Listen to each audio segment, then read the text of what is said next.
आज आपको एक ऐसा अनुभव बताऊंगा जिसे सुनने के बाद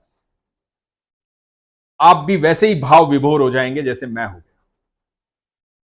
हरे कृष्ण दोस्तों, मैं हूं अनुज शर्मा। यह किस्सा कहीं और का नहीं है, बाके बिहारी के मंदिर का है, वृंदावन का है। बहुत साल पहले की बात है। बाके बिहारी की सेवा करते थे श्री शरण बिहारी गोस्वामी जी। उन्हीं का यह किस्सा है, उन्हीं का अनुभव है। तो श्री शरण बिहारी गोस्वामी जी ने बताया कि एक व्यक्ति थे, सरकारी नौकरी करते थे, बुजुर्ग हो गए थे, रिटायर हो गए थे। तो सब कुछ छोड़ छाड़ करके ठाकुर जी की नगरी वृंदावन में आ गए थे। ठाकुर जी के अनन्य भक्त थे, बड़ा प्रेम करते थे ठाकुर जी से। बुजुर्ग थे, ज्यादा चल फिर नहीं पाते थे, लेकिन हां, सुबह शाम बिहारी जी से मिलने जरूर आते थे। तो बड़ा प्रेम था उनको बिहारी जी से, और बिहारी जी से प्रेम था, बिहारी जी के मंदिर में सबसे प्रेम था। गोसाई जी से बातें करते रहते थे। उनके परिवार का भी लगातार आना जाना था। गोसाई जी से अच्छे संबंध थे। श्री शरण बिहारी गोस्वामी जी भी बड़े अच्छे से उनको जानते थे। तो एक दिन हुआ यूं कि श्री शरण बिहारी गोस्वामी जी सुबह सुबह उठे, नींद खुली और दरवाजे पर दस्तक हुई। दरवाजे पर दस्तक हुई, दरवाजा खोला तो देखा सामने ये बुजुर्ग व्यक्ति खड़े हुए। गोस्वामी जी बड़े चिंतित हो गए। सोचा इतनी सुबह सुबह इनका आना कैसे हुआ, सब ठीक ठाक तो है। घर के अंदर लेकर गए, बिठाया, उनसे बातचीत की, पूछा कैसे आना हुआ। उन बुजुर्ग व्यक्ति ने बताया कि छोटे भाई की चिट्ठी आई, और देखिए चिट्ठी में लिखा क्या है। चिट्ठी में लिखा था कि मेरे स्वप्न में ठाकुर जी आए और ठाकुर जी ने कहा है कि तुम्हारे गोसाई जी ने मेरी मालिश की थी रात्रि में, और मुझे बड़ी खरोच आई क्योंकि उन्होंने अंगूठी पहन के मालिश की थी। छोटे भाई लिखते हैं कि मैंने गोसाई जी को कभी अंगूठी पहने हुए देखा नहीं, तो भैया आप जाकर पता कीजिएगा कि यह मसला क्या है, क्यों ठाकुर जी सपने में आए, क्या मतलब था इस बात का। गोस्वामी जी ने चिट्ठी पढ़ी।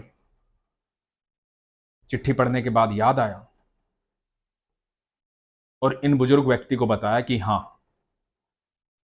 एक दिन हुआ यूं कि एक व्यक्ति आया था, उसने सोने की अंगूठी ठाकुर जी को दी थी। बिहारी जी के लिए अंगूठी लेके आया था। तो मुझे भय था कि सोने की अंगूठी है कहीं गुम ना हो जाए, तो मैंने अंगूठी पहन ली। और जब ठाकुर जी की सेवा होती है रात्रि में,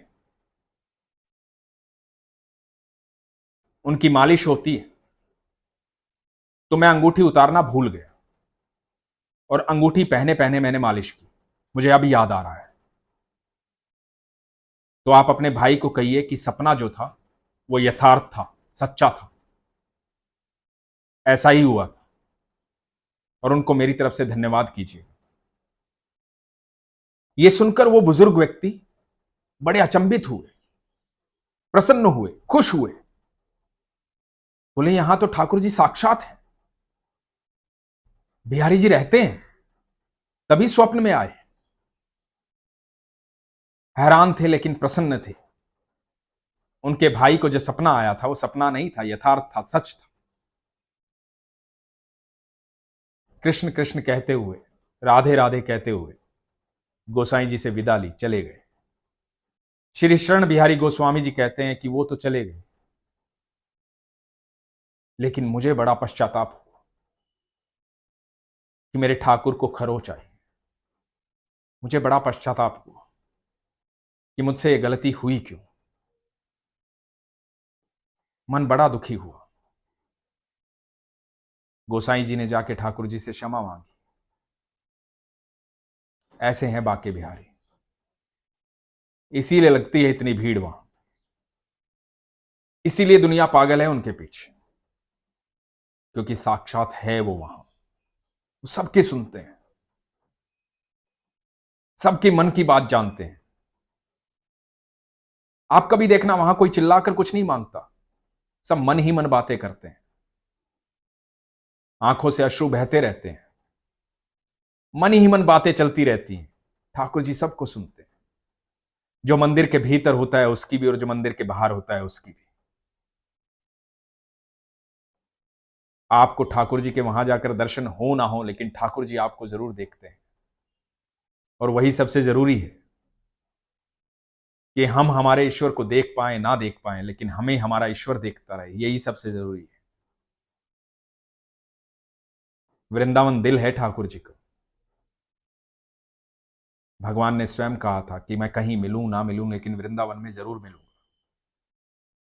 वो कण कण में विद्यमान है, हर जगह है, सब जगह है।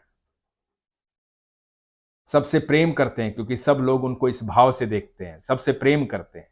उसी भाव में, जिस भाव से आप देखते हैं उसी भाव में आपको वो दर्शन देते हैं। जैसी मूर्त आप उनकी देखते हैं वैसी ही मूर्त में आपको दर्शन देते हैं। जैसा भाव उनके साथ रखते हैं वैसे ही भाव में आपके साथ चलते हैं। जो रिश्ता आप उनके साथ रखते हैं उस रिश्ते में आपके साथ रहते हैं। बाके बिहारी हैं वहां, साक्षात हैं वहां। ठाकुर जी की ऐसी कृपा है कि जहां भी ठाकुर जी का विग्रह है दुनिया में, कहीं भी ठाकुर जी साक्षात है वहां। जिस रूप में जहां भी लोग उन्हें पूजते हैं, उन्हें मानते हैं, उसी रूप में वो वहां है, उसी नाम से वो वहां है। दर्शन देते हैं अपने भक्तों से, मिलते हैं अपने भक्तों से। आपका भाव होना चाहिए, विश्वास होना चाहिए, आस्था होनी चाहिए। और जिसने ईश्वर को पा लिया ना, बाकी कुछ रह ही नहीं जाता है। इसलिए बाकी संघर्ष छोड़ो, सिर्फ ईश्वर को पाओ। ठाकुर जी कहते हैं कि जिसके पास मैं हूं उसके पास सब कुछ है, क्योंकि वो तो विधाता है, सारी दुनिया को देने वाले हैं। इसलिए अपनी आस्था को मजबूत कीजिए, अपने विश्वास को मजबूत रखिए, अपना ख्याल रखिए। हरे कृष्ण।